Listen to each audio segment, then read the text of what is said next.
Okay. I love technology. So, reset. So I'm talking today about features in the Antenna House AH formatter. Well, first because I work for Antenna House, but secondly because, as far as I know, it's the only implementation that does both XSL-FO and CSS.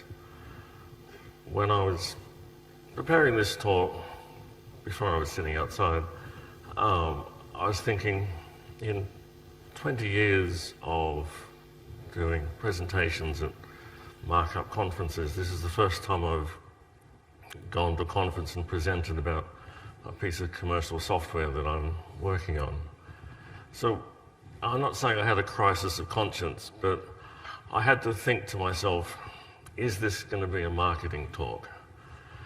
And, well, no, firstly because it's not my field, and secondly because Mohammed would have no trouble dragging me off the stage. It was too much of a marketing talk. Mind you, there was a short time where it seemed like a good idea to just do a few slides of marketing buzzwords to plan to get taken off as an alternative to actually having to finish all of my slides. So I can't do this as a marketing talk. The other consideration, of course, is how technical should it be? Can I go into how all the cogs of Antenna House formatter fit together? That's a bit too much for half an hour. And secondly, if I gave you too many details, you'd see Mike Miller over there sprinting across the floor and leaping over this desk to try and wrestle the microphone away from me. So for the sake of Mike Miller's dignity and my own, I can't do too much about that, so that's out. The other thing I thought about doing is I can show you a spread that's produced with XSL-FO, and then I can show you a spread that's produced with HTML and CSS, and if I spent more time, this could have been pixel perfect, the same. I could spend 25 minutes showing you those, but that would be even more boring for you than it would be for me. So I'll just concentrate on a few features.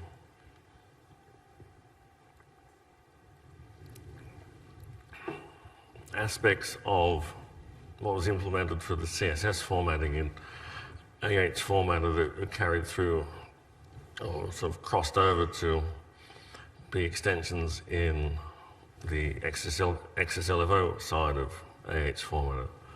I'm going to talk about counter styles, which are a new CSS feature, which I think are generally useful for internationalization. I'm also going to talk a bit about footnotes, and on the XSL-FO, sort of carrying across to the CSS side of AH format, I'm going to talk a bit about headers and footers of tables, which isn't all that exciting, I suppose.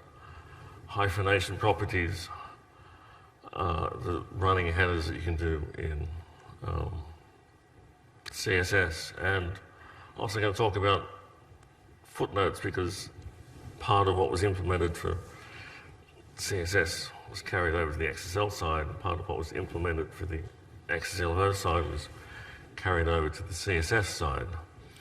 The way these are implemented, sometimes it's the same property just transferred over. Sometimes CSS and XSL-FO have different syntaxes for what is essentially the same thing. So they boil down to the same machinery inside AH formatter to implement this. And essentially anything I'm not talking about, you can assume is already common to XSL-FO and CSS. So how come they have so much in common to begin with? Since we're being nostalgic here, this is a graphic I did in my first XMLPrague talk in 2009 about the timeline for XSL-FO itself, which the working group was formed in 1998. XSL 1.0 came out in 2001, and XSL 1.1 in 2006. But CSS was operating at the same time. CSS1 was produced in 1996, and during the time that the XSL-FO was being worked on, the CSS was producing CSS2. And the CSS, or the XSL-FO people, were required to work with the CSS people so that what they had in common, where they expressed the same thing, they had to use the same properties. I described this in the paper as a shotgun wedding, but I don't know how well that translates. But a shotgun wedding implies that there's some external influence, such as the bride's father's shotgun or the threat thereof, that forces the union. In this case, it was sort of the wider W3C required that CSS people and XSL-FO people work together to define the common properties. After I'd written the line about shotgun weddings, I checked with a member of the working group who was there from the beginning. He didn't want to be named, but the comment I got back was that the XSL-FO work was basically free to do anything it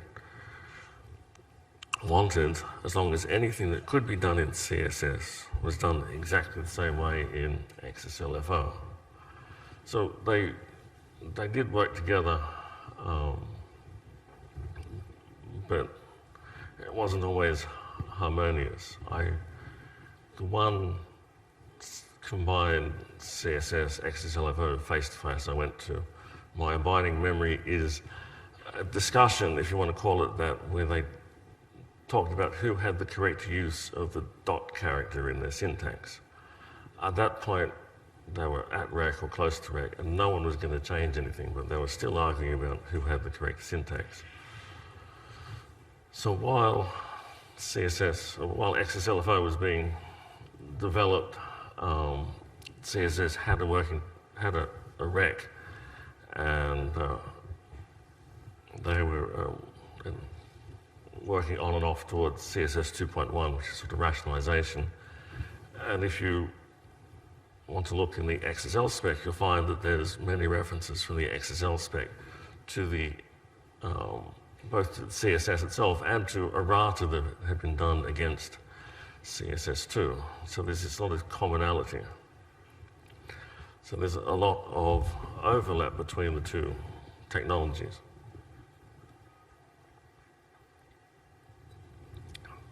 Things like properties for fonts, margins, the box model for margins, borders and padding, baselines, the list goes on. If you take this to the CSS3 level, where it's fragmented into modules, there's still a lot of commonality between CSS modules and XSL-FO, plus many other parts which either don't relate to what XSL-FO is targeting or have been produced since. Our Antenna House started out as an XSL-FO formatter, and along the way they added the capability to handle CSS, and as a result they can handle almost all of XSL-FO. You can't, for example, do unbounded page sizes, but and it handles a large proportion of CSS and has extra extensions of its own. So if you were to look in the online manual for formatter, you'd find one of the pages is properties list. If you want to work out sort of which of these are XSL-FO, which of these are CSS, if you find a property that has both a section number reference for XSL-FO and a spec reference for CSS, then that's one of these properties which are common to both of them. If you find one that's prefixed with an AXF prefix for XSL-FO and is also prefixed with the AH prefix on CSS, then that's an extension that Antenna House has done, usually in response to a customer request.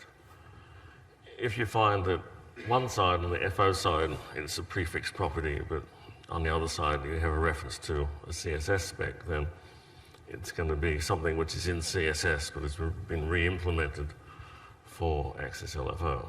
Of course, the other way around is that if we have a section number reference for the FO version of the property and a prefixed CSS property, that's something that's from the XSL-FO, which has been made available in CSS. So the first of these is omitting or controlling whether to omit the header and footer when a table breaks across a page or a column.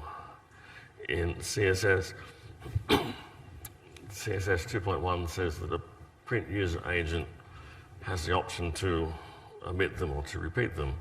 And this actually came up on the www style mailing list in January, where someone pointed out that it wasn't nailed down and browsers were inconsistent.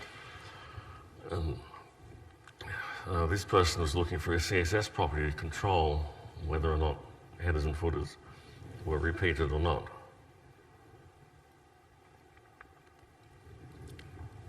So XSL-FO has had a property, two properties control this: table omit header at break, table omit footer at break.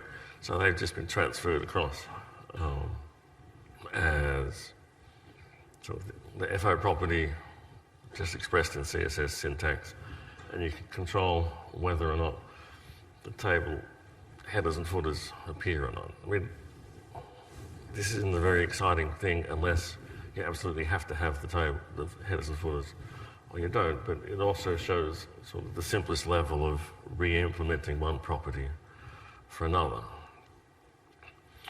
Another thing with what's been implemented for XSL-FO has been provided to CSS is the hyphenation properties. There's a lot of properties for hyphenation in XSL-FO, and there's a lot of properties for hyphenation in CSS. I can assure you they didn't implement two separate hyphenation engines. So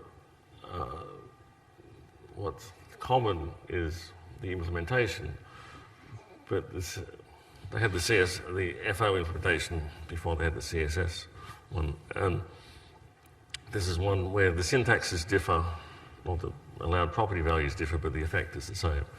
XSL-FO, the property is called hyphenate, whereas in CSS it's hyphens, hyphenation character in FO versus hyphenate character in CSS. There's slight differences, but the effect is the same. Another aspect where the syntaxes are completely different, but the underlying implementation is in common is in the headers and footers between CSS and XSL-FO. CSS currently defines 16 areas around the page where you can put strings or, more recently, running elements, and XSL-FO defines these 4 outer regions where you can put almost anything by using static content, and you could have FO mark and retrieve marker for getting content from your body flow into the headers and the footers. So once you have the static content with retrieve markers and everything, then they've just re-implemented the CSS ability with the 16 defined areas to use, I guess it's 16 areas rather than 4 regions, but it's the same basic machinery underneath. The CSS syntax and what they're trying to do with it is different from the XSL-FO, but it's still the same in the engine underneath. Another thing which would have been re-implemented for CSS is footnotes. I mean,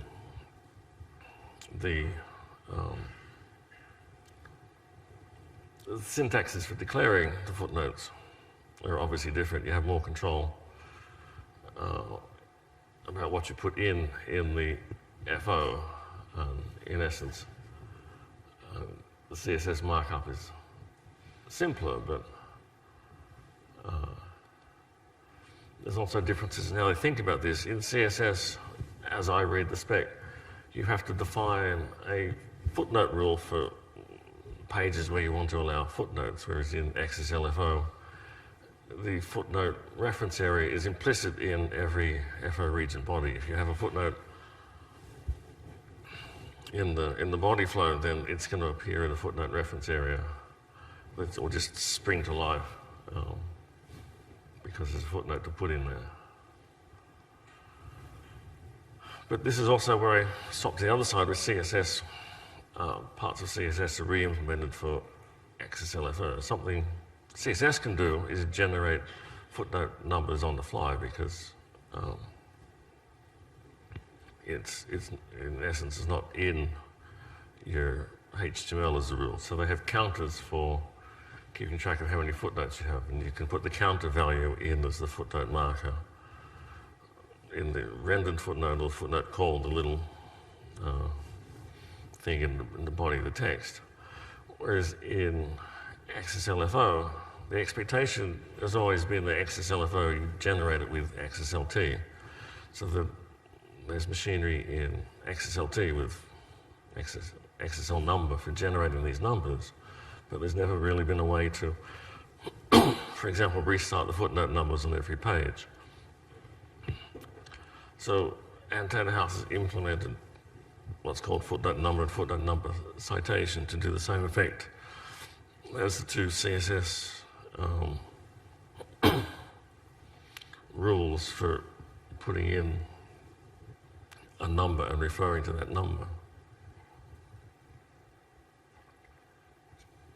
And it's implemented an extension so that the numbering can restart, so that as in classic formatting, you can have the star dagger, double dagger sequence of footnotes restarting per page.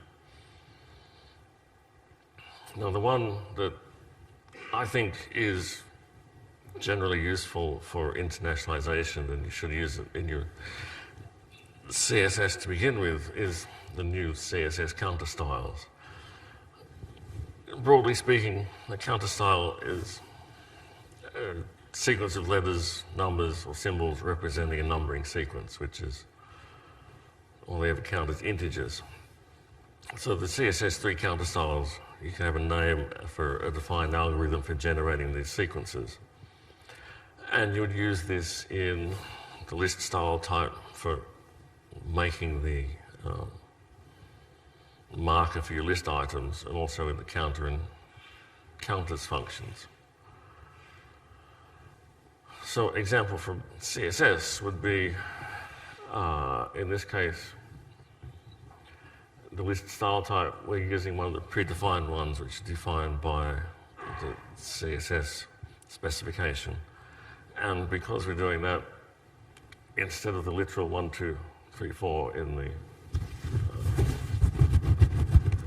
Western digits, we're getting Japanese formal, or what I used to call sort of old-style Japanese, for the numbers. This is re-implemented for XSL-FO using a pre-existing extension called number transform, but now Antenna House has built in all of the predefined CSS numbering schemes. Yes. So, and a quick aside on the verbosity of the FO markup compared to the XSL. In the paper, I said you could put anything in the list item label, including a table. So I then had to think, why on earth would you do that? And the only case I could think of was putting a tic-tac-toe game inside the list item label. And because the design of XSL with XSLT and XSL-FO was that you were supposed to convert your vocabulary into the formatting object's vocabulary. You're never actually supposed to work with FO as XML, but in practice we tend to generate FO to feed into the formatter. So if CSS counter styles are the best thing since sliced bread, what's wrong with format, which is in XSLT and XSL-FO? I've been in there since the beginning. They've always been limited because even, I checked in XSLT 2.0, there were 9 defined formats, and then everything else is implementation defined. Some implementations can provide many more. I work for a company that provides many more in its formatter, but if you get beyond what's implementation defined, then you're stuck really.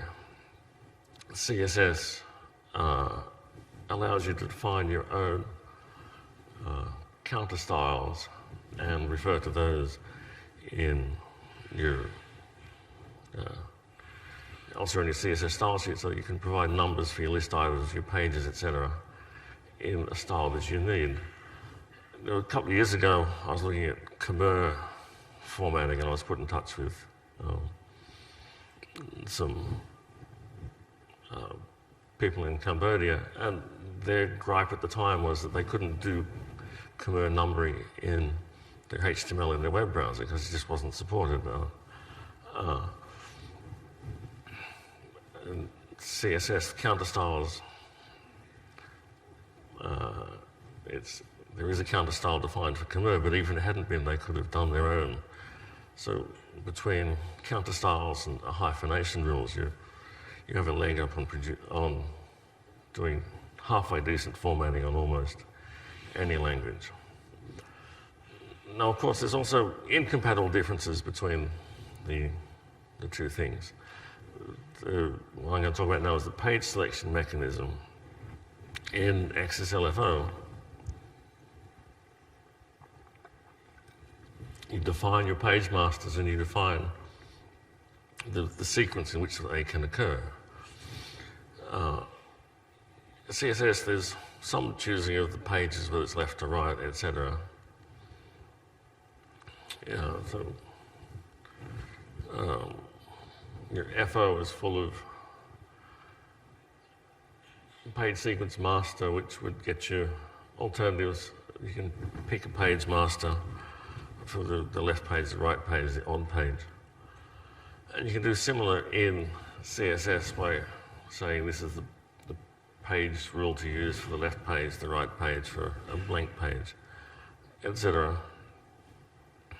FO has more ways to choose. You can do things like set the max number of repeats, or for the first 5 pages you use just this one.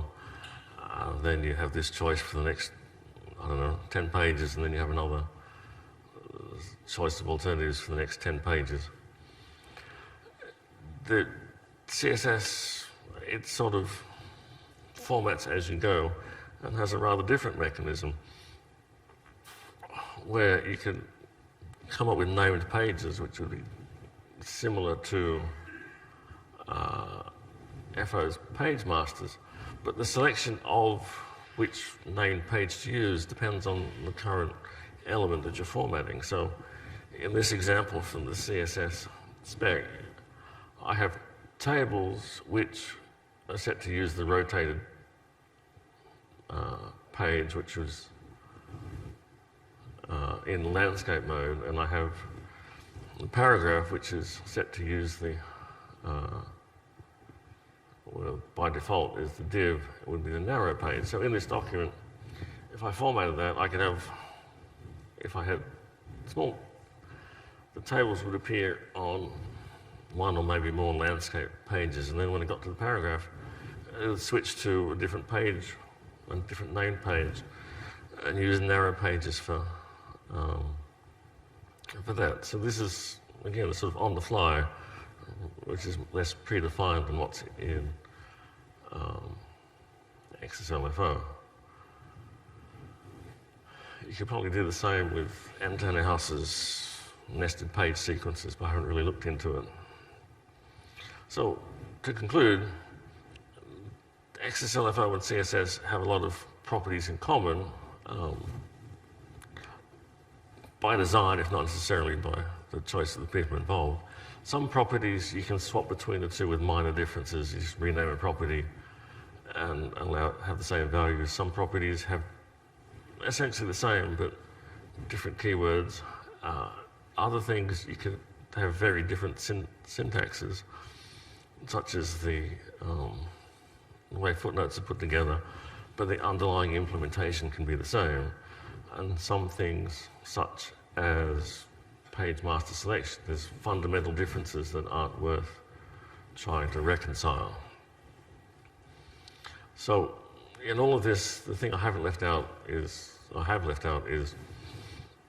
why are they doing this? Well, if this wasn't marketing talk, I could say that this was to maximize the holistic synergies of the fundamental technologies. But the real technical reason is because they could. Thank you.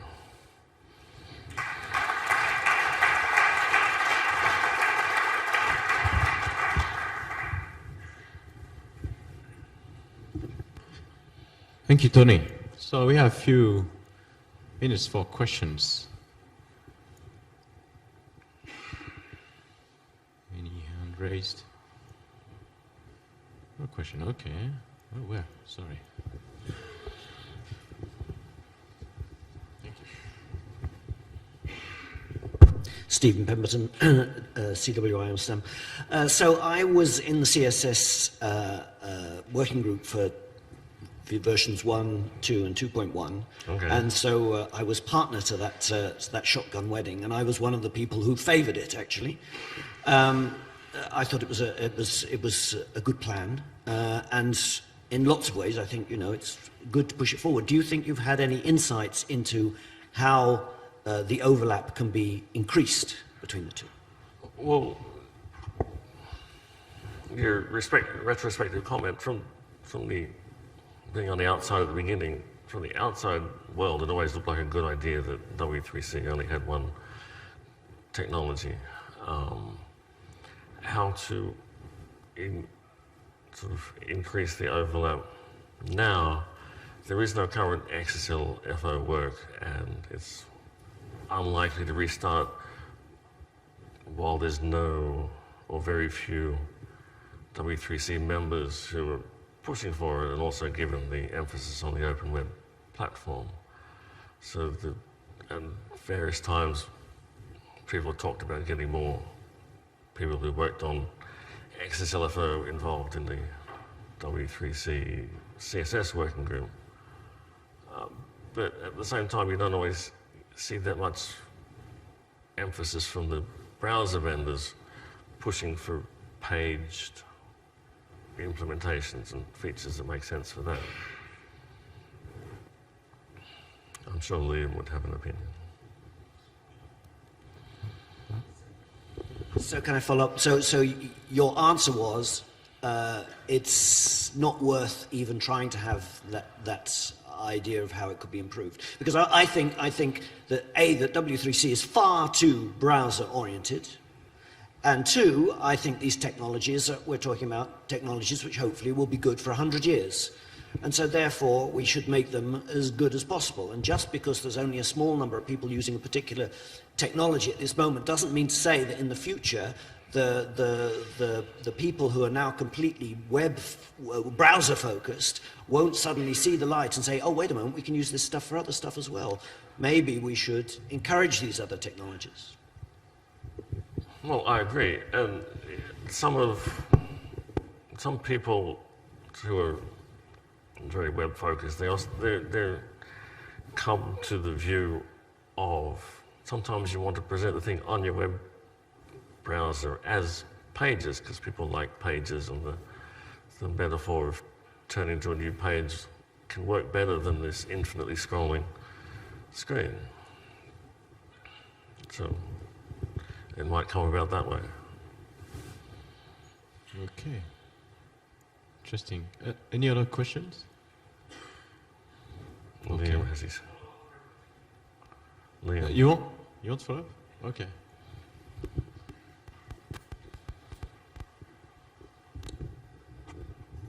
Thank you. Liam Quinn, W3C. I would love us to do more with XSL-FO. I would love us to be able to continue aligning the properties. I think it does make sense. It does not make sense to restrict the properties to things that are only web browsers or scrolling. There is a lot more there's a lot more interest in paged media in both on the screen and print in the CSS working group these days. We have more people from the publishing world and the EPUB world active in CSS and in W3C. So it is changing, but you know, we got to a point with XSL-FO where we had only 2 or 3 people showing up to a telecon, and I didn't have the budget to carry on the work, so we stopped it. But that doesn't mean there's nothing good there. Right? I mean,